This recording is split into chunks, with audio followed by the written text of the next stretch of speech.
like these days, Facebook makes it so hard to get across everything. I've got to like set up 17 different feeds to make sure they all work.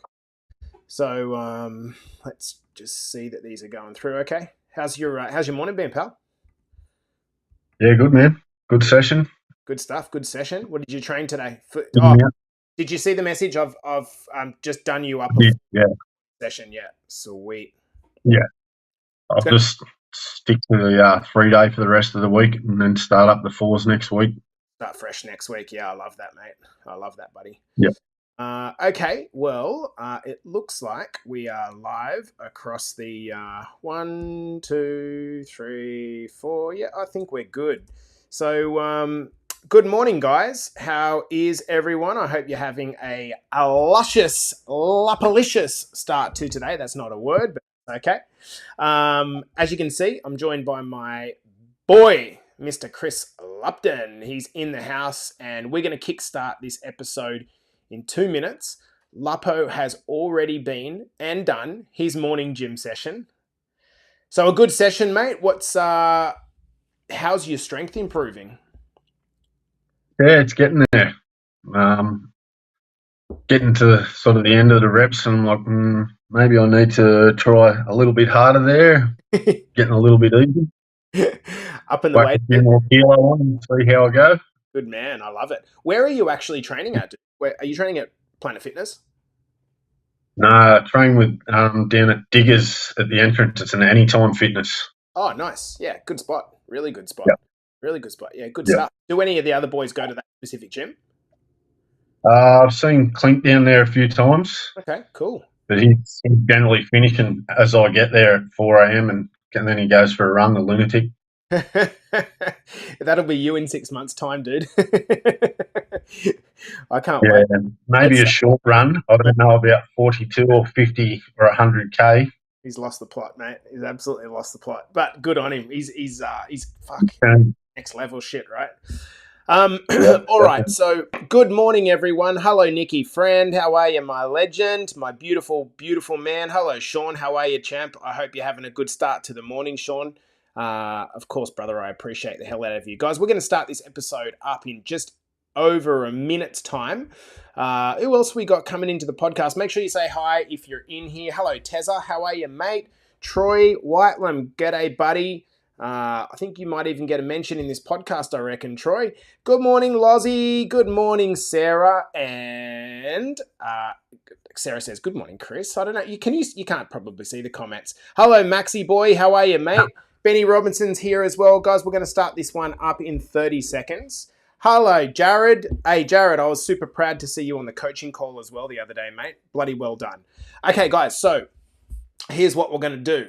We're going to do a bit of a Q&A with Chriso, talk a bit about his journey, celebrate the big dog. And then if you've got any questions that you want to ask, please pop them in the comments, because I'd love for you to be able to think to yourself like, well, what haven't I asked? And if there's something in here you think we can get out that'll be suitable for the chat. And then, of course, Chriso, if I don't ask you anything meaningful, you've got some out there stories you want to tell us, then we can go into that as well. Hello, Wazza. I hope you're well, mate. So, guys, you ready to go, Chriso? We good?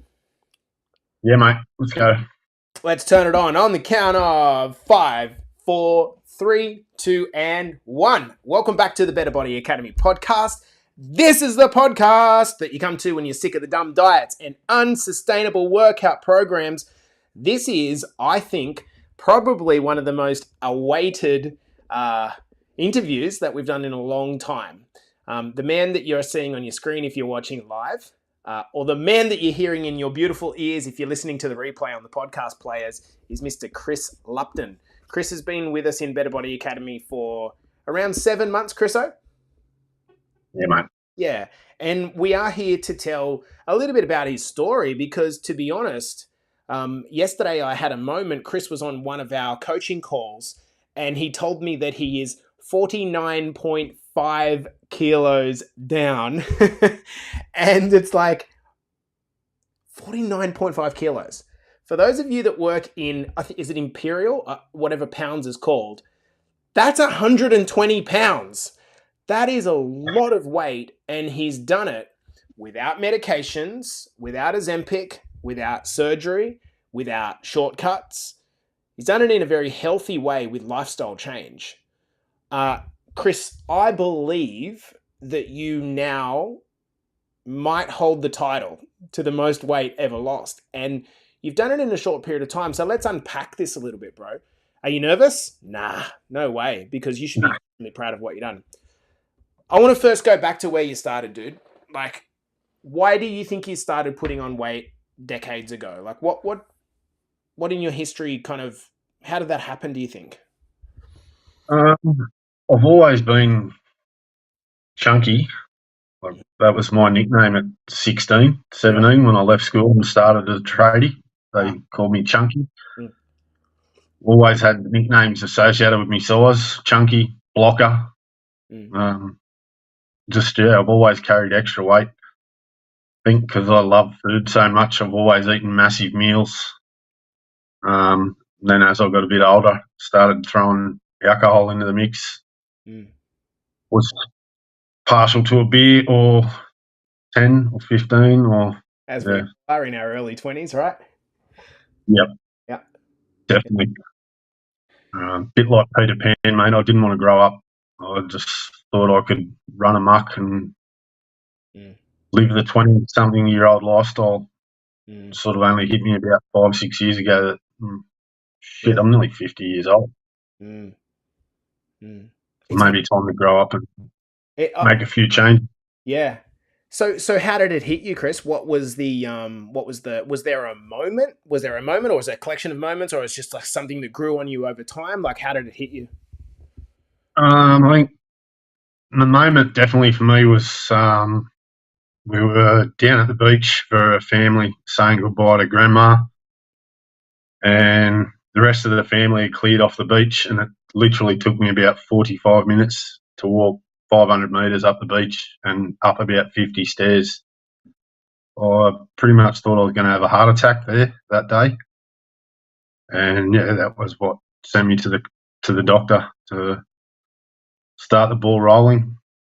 And the Mm. day I come out of that doctor's appointment, I actually bumped into a mate that was a PT from school, and he sort of convinced me to come down to the gym and have a crack, start doing something.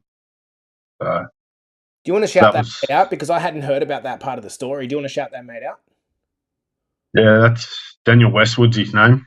He's a really good dude. Had me going there for probably 12 months. Mm.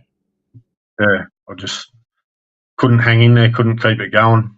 Mm. Life got in the way. I got in my own way, I think. Mm. And I Uh, think that's what happens, when you work with a coach or a trainer, what ends up happening is your first one is rarely the last one, and that's because you're kind of probably not fully mentally ready. But I think a lot of people, the way they view it is that this program or this coach this has to work. But I think a better way to think about it, Chris, is am I inching closer and closer and closer towards my goals? And with each time, if that closeness gets closer, then this is a good thing.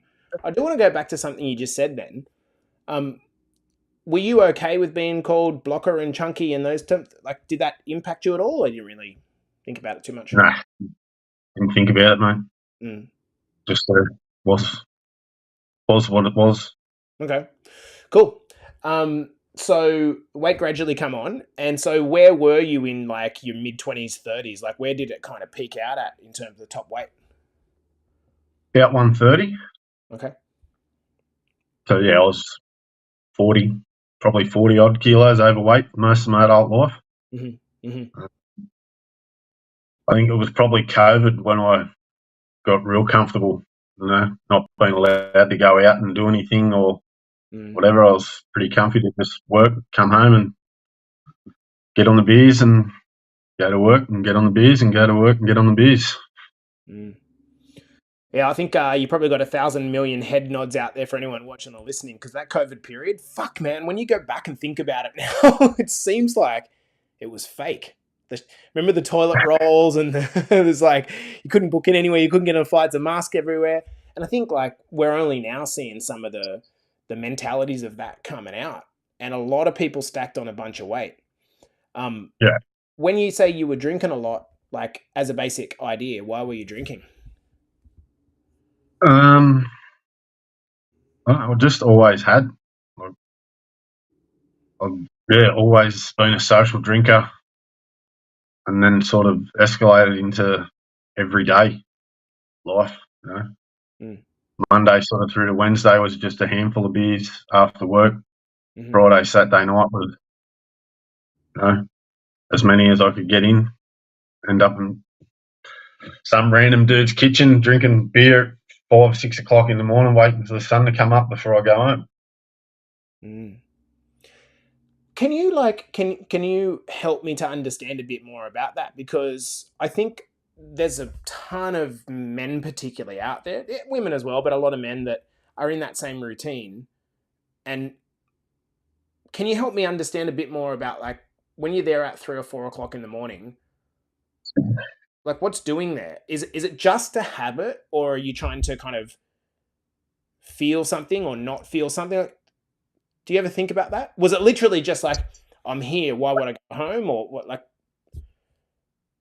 No, I didn't really think about it. I think it was just caught up in the moment. You know, yeah, get excited once right. you get that 5 or 6 beers in. You sort of get all happy and yeah, woo, let's do whatever. Mm. Yeah, And I guess it's like you're not thinking about your stresses or kids or life. Of me, definitely. yeah, yeah, totally. Okay, Not thinking about any of that. so weight kept climbing over the COVID period, got up to about 175 kegs, which is like, how tall are you? 5'11", 5'12"? 5'9". 5'9". Okay, so you're not a huge tall guy, like not that much taller than me. I'm a bit of a short ass. So you're probably, I'm at 85 kilos, 80 to 85 kilos. So you're probably clocking in about 90 to 95 kegs over where you want to be healthfully.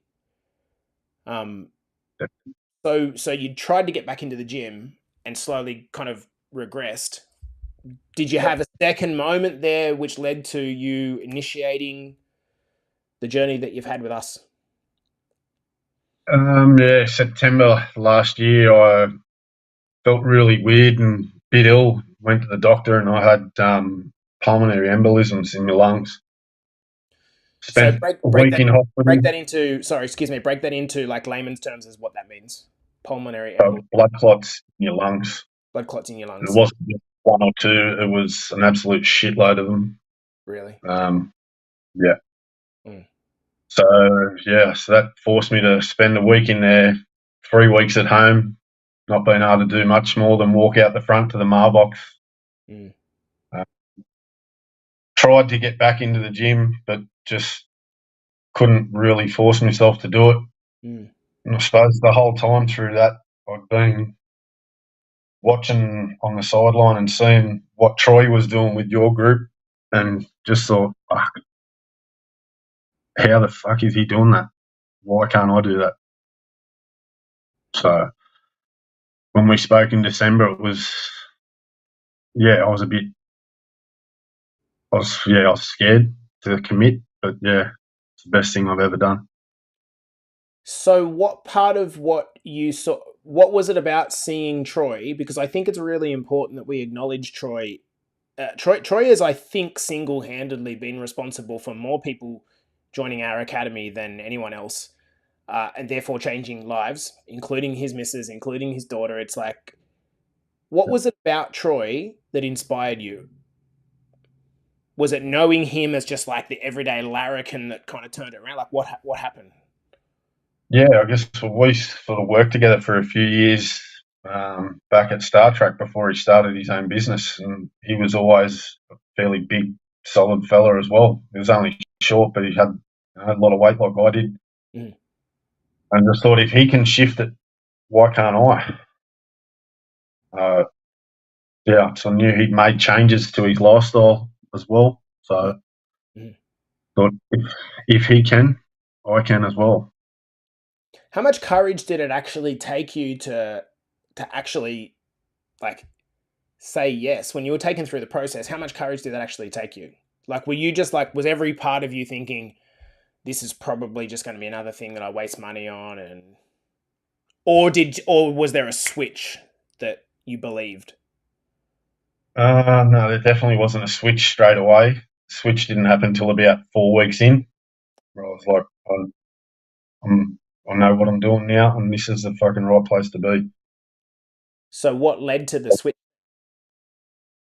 Oh, the first 4 weeks, just coming to the realisation that I've been dodging cooking meals and having healthy food because I thought it was a lot easier to just grab, shit food on the go. When it was only taking me 15, 20 minutes to cook, something really healthy, easy, kept And it simple. that's a message that I want anyone to listen to this podcast to understand.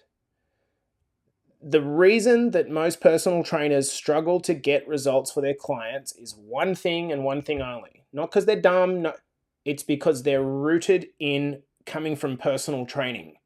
And you cannot out exercise your eating. You cannot. Even if you're the world's best exerciser, you're not going to out exercise the calories that you put in your mouth. The problem is for a lot of blokes is they think that, oh, healthy eating means no food. And to a guy like you and me, Chris, over there, we fucking love our food. It's like the central piece of everything that we do. That's like, I might as well not be alive then. That's almost, it's almost on that level, right? It's not about constantly starving yourself. There is a way to eat which involves reducing the calories and replacing those calories with healthy, good food that doesn't take lots of time to cook. And it's pretty simple. And it's going to take you equal amounts to do a shitty meal as it is to do a good meal. So, Chriso, what are the when you were getting started, what were you working against in your mind? Like, I'm really interested in that first part. It's probably hard to remember now, but man, I should get people to start taking diaries. But like, what were you working against in those first 4 weeks?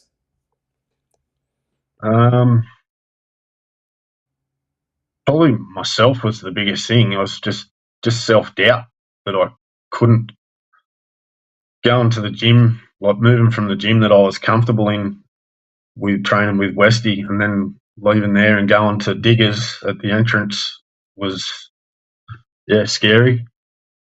First couple of times in there, I'm walking in, seeing all these big boys throwing shit around. I'm like, what the fuck am I doing here? But helping me go at 4 o'clock in the morning when there's not a million people in there is definitely a bonus. Good thing I can get in there on my own and do my own thing, not have to worry about the crowd. So you're a busy guy, and one of the challenges with obviously starting, a kind of a journey of your own is that most of us feel like we just don't have time, right? And not many of us have like loads of spare time. Were you like that? Were you kind of telling yourself like, "Fuck, how am I going to do this? I've got no time." Yeah, I'd been telling myself that for years. It was a quick realisation that, if I go to bed, stop sitting up watching frigging TV all night, go to bed, get the sleep that I need and get up early, can have just about everything I need to be done before I go to work in the morning. Do you think that was like overcoming that I don't have time? Do you think that was like a really root decision that you needed to make at the start, that this isn't a time thing, it's a prioritization thing? Definitely. Yeah. Yeah. I mean, here's the thing, right? With I think personal trainers, like what they do is they say this stuff, and I used to do this, and it's a mistake. I used to say, okay, Chris, I try to work it out logically with you, right? I try to say, okay, dude, you've got 168 hours a week. Let's take away the 20 hours that you're sleeping. And never it's like trying to have a logical argument with someone who's like, fuck off. I got no time. I'm busy. It's not a time issue. Look, you do not have to do a single bit of exercise. Nothing. Zero at the start. Let's just work on your nutrition, which takes time to eat shit as it does to eat a little bit better.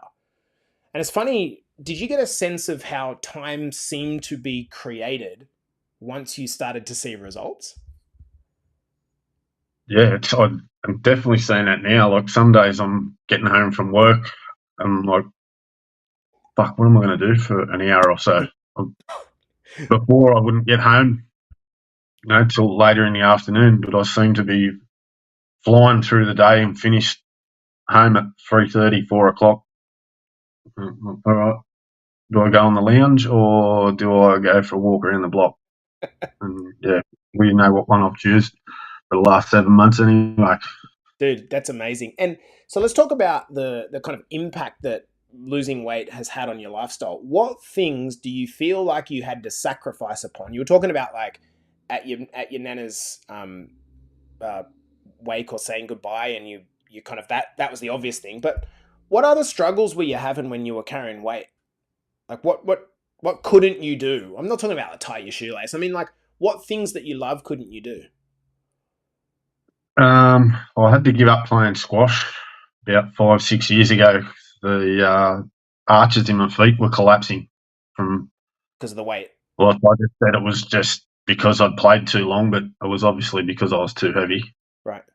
Uh, um, yeah, I'd really like to get back and play comp again. Okay. See how that goes. I want to try and get all of this dialed in and back to a really comfortable weight before I go throwing myself around the squash court full time again. So have you got back onto the squash court at all, like recreationally? Not recreationally. I filled in a comp.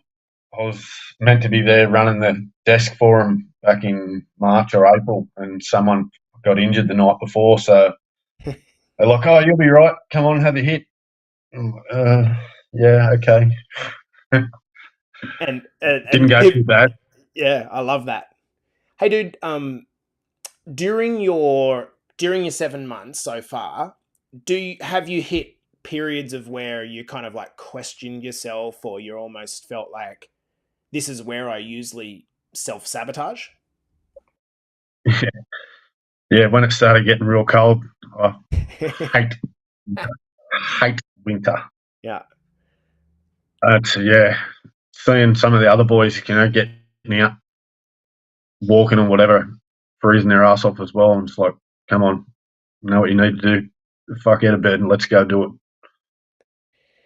It's crazy how our identity is just so fucking embodied within us that even though we might have lost 10, 20, 30 kilos by that time, it still wants to roar out, doesn't it? It's kind of like having the alter ego there that's like trying to. Do you still get that voice now, Chriso, that kind of calls to you to kind of head down the junk line, be lazy, stay up late, like? Yeah, all the time. Really? Yeah. Doesn't win the battle very often, but that's what I was going to say. How, like, is there a dialogue that happens in your mind at that point in time, or is it just like you crush it quickly somehow? Like, how do you, so many people will lose 10, 20 kilos and then end up back where they started. How have you been able to overcome that mindset of like pulling you back into the old way? of course, I just don't want to go back to how I was. It was awkward, uncomfortable. You know, I wasn't a happy person. Cranky all the time. Snapped at the littlest things. I just don't ever want to go back to that. Much happier where I am now. It's interesting because I'm always hesitant to lead people down the line of like fitter equals happier.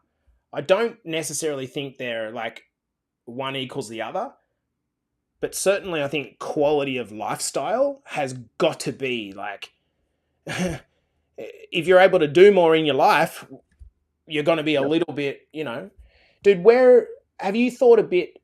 So for anyone that's coming in a little bit late, Chris is now 7 months into his journey.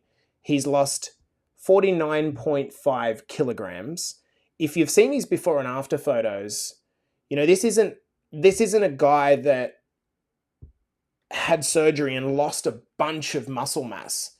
Like, you're actually getting stronger. I asked you off air before, you're getting stronger, right? So it's not often that someone is losing muscle mass but getting stronger.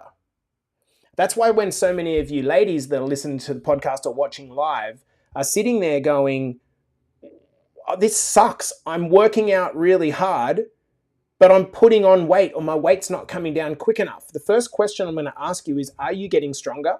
And if you say yes, as a like looking at you're lifting more reps or you're lifting more weight, that's because you're building muscle. So Chris's weight would have been substantially larger, Chris, had you not embraced the gym. That was a big for Westwood, your mate, and also subsequently coming back into the gym.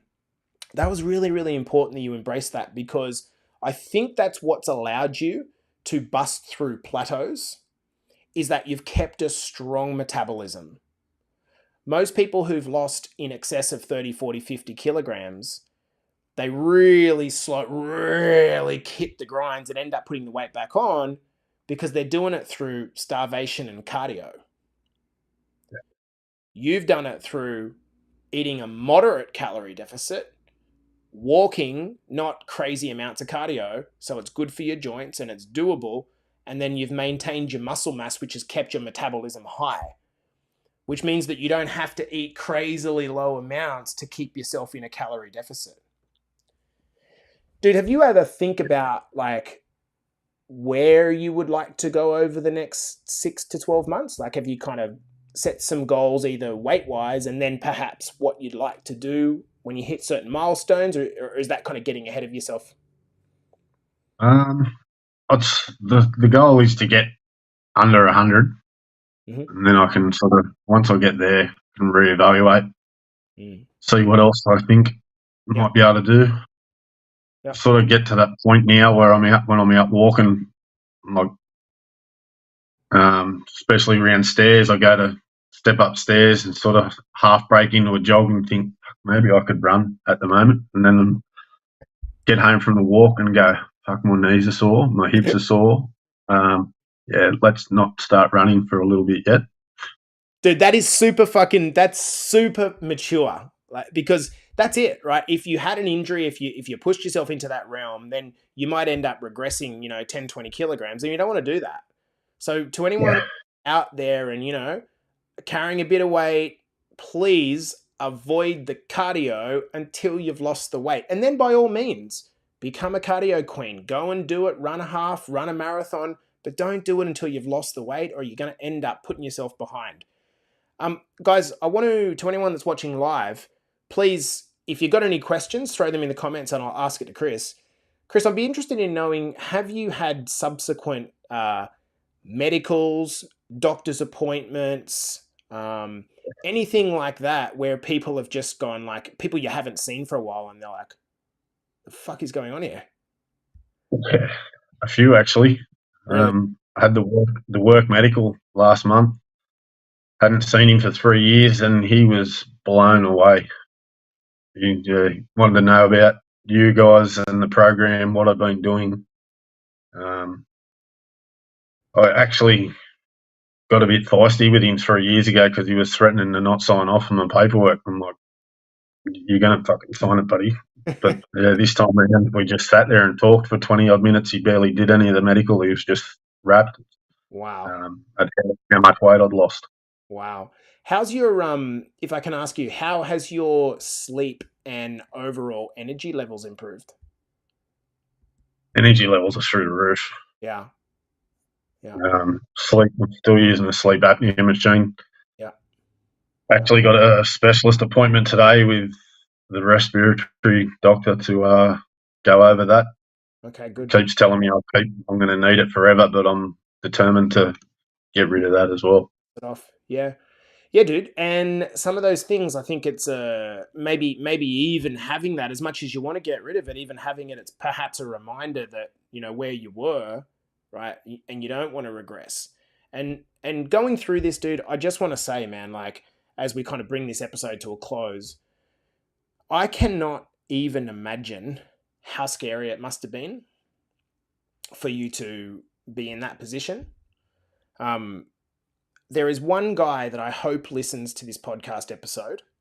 You and I both know who he is, and I want to send a direct message to you to say, we see you, And I know that this must be incredibly hard, and Chris knows exactly where you're at because he was there. But if you're able to muster the courage to come forth and come out of your zone, you will save your life. You know, Chris, it's we were talking yesterday.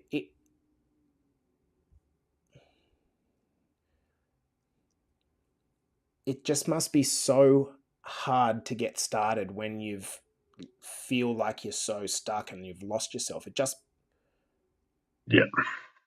like, I cannot even imagine. The fear is crippling. Yeah.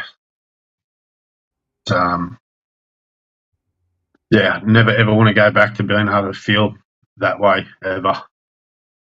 I can say, just if you're thinking that you're that scared about it, just start. Make the start. It's the best thing you can ever do. Getting you into momentum is like, that's all we need to focus on. Just create just a little bit of momentum. Guys, I'm going to bring this episode to a close on that note. No doubt, if you listen to this either on replay or live, you'd be super inspired by this guy. It would have been great to got into, actually, Chris, I went back through your photos like from 2 or 3 years ago, and I was reading through some stuff, and you're a different dude. It's and it's always like, for me, this is like fucking magic, man. It's like to be able to see someone that's grabbed their life by the balls, even despite the previous failures. You're a brave motherfucker, and thank you so much for answering the call to come on the podcast at short notice, getting up at 6 a.m. your time after a gym session, by the way, guys. The guy's already been to the gym and back, and this was a guy that had no time. What time did you get to the gym this morning? 4 a.m., mate. 4 a.m. So this is what happens when you get into momentum. You create time. So, brother, I want to honor you. I want to thank you for being someone that has trusted our process and lean in and become the proof and become the man that you are. And if you are like Chris and this story has it all inspired you, then shoot me a message. We'll chat about your situation, your goals, and see if we can create a plan to get you started. So, guys, this has been Chris O. Mr. Lupton, 50 kilos down. We'll announce when it actually hits that last half a kilo across the line. This has been the Better Body Academy podcast, and we'll see you guys in the next episode. Oh, dude, that's amazing. Podcast end. I'm so proud of you, mate. So proud of you. Cheers, bro. We are still live. I'll just let you know. How does it feel to kind of tell your story, Chris? Is it good? A lot of guys, when I speak to them after the podcast, they feel great about the reflection. Yeah, it's good to get it out. And I've only sort of shared that stuff with a few select people. So, yeah, it's good to get it off my chest and I feel have it out there. I feel like talking about it helps people to move to the next phase. So in as much as this is for our audience, I also think that there's a part of you which is like, you're nervous about speaking about it. It's like, I'm not a fucking public person, Jace. I'm not an extrovert. I like talking about it, but I'm going to do it anyway, and then I can move on to the next step. And so, bro, super fucking proud of you, mate. To anyone that's still watching on live, thanks for coming in. Go and have a beautiful day, man. I appreciate you. We'll chat soon. Cheers, bro. Hey, Chris. Bye, Talk man. soon.